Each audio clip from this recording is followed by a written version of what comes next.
Hello সবাইকে, আশা করি সবাই খুব ভালো আছো, সুস্থ আছো। আমিও বেশ ভালো আছি। অনেক দিন বাদে একটা লং ভিডিও তোমাদের সাথে শেয়ার করছি। অ্যাকচুয়ালি ভিডিওগুলোকে এডিট করে পোস্ট করবো যে সেই এডিটটা করারই টাইম পাচ্ছি না, একটু বিজি শিডিউলের মধ্যে আছি।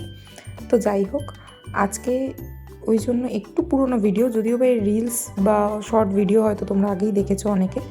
তবে আজকে যে জায়গাটায় এসেছি অনেকেই দেখে তোমরা চিনতে পারছো, যারা বসিরহাটে বা বসিরহাটের আশেপাশে থাকো তারা হয়তো বুঝতেই পারছো যে এটা কোন জায়গার ভিডিও আমি করছি। আর যারা থাকো না, যারা একটু দূরে থাকো তাদের জন্য বলি, এটা হচ্ছে মালদ্বীপ রিসর্ট। সেটা হচ্ছে টাকিতে। যারা অনেকেই পিকনিক করতে আসো শীতকালে বা কখনো আসোনি তারা আসতে পারো। জায়গাটা খুব সুন্দরভাবে সাজিয়েছে, যদিও বা এর আগে আমি আর শুভ্র কয়েকবারই গেছি, কিন্তু তখন পুরো কমপ্লিট হয়নি। কিন্তু এইবার গিয়ে দেখলাম যে জায়গাটা প্রায় কি আফটার পুরোই কমপ্লিট হয়ে গেছে। খুব সুন্দরভাবে সাজিয়েছে। এন্ট্রির পরেই কিছুটা ওখানটায় পাখিদের জায়গা করা আছে, অনেক পাখিও আছে সেখানে, যদিও বা ক্যামেরায় আমি ক্লোজ দেখাইনি বলে পুরোটা হয়তো দেখতেও পাচ্ছ না। বাট খুব সুন্দরভাবে লাইট দিয়ে প্লাস ডেকোরেশনটা খুব ভালো করেছে। মানে সন্ধেবেলা একটা দিন কাটানোর জন্য একটা সন্ধে অ্যাকচুয়ালি তোমাদের ফ্যামিলি বা ফ্রেন্ডস বা অথবা যে যার যে কারোর সাথে আর কি এসে সময়টা কাটাতেই পারো। খুব সুন্দর।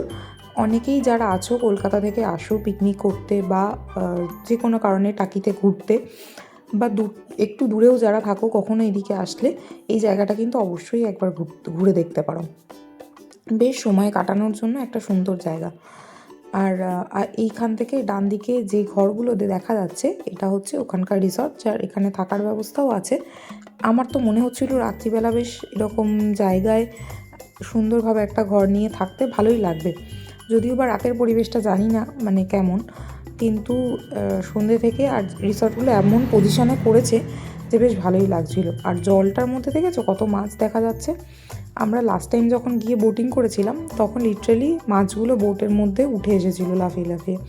কিন্তু এখন অনেকটাই প্রোটেকশন করেছে ওদের, বা অনেকটাই সেফটি সিকিউরিটি নিয়ে এখন মানে করছে, যেদিকটায় মাছগুলো রয়েছে যাতে ওইভাবে মাছের গায়ে না লাগে বোট চালানোর জন্য, ওই জন্য অনেকটাই প্রোটেক্টেড করে দিয়েছে জায়গাটা।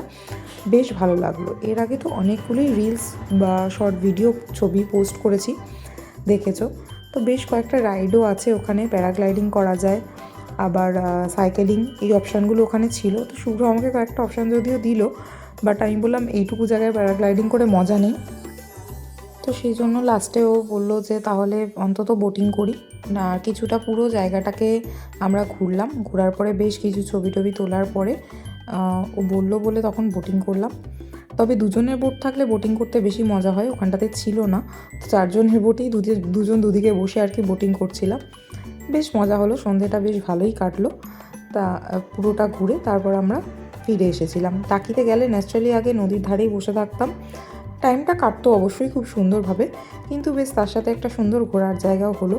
চারিদিকটা দেখতে দেখতেই অনেকটা টাইম কেটে গেছিলো, সেটা বুঝতেই পারিনি। তো আজকের ভিডিওটা তোমাদের জন্য এই পর্যন্তই। কেমন লাগলো ভিডিওটা জানিও, যদি ভালো লেগে থাকে তাহলে প্লিজ একটা লাইক করে দিও। দেখা হবে নতুন একটি ভিডিওতে। বাই।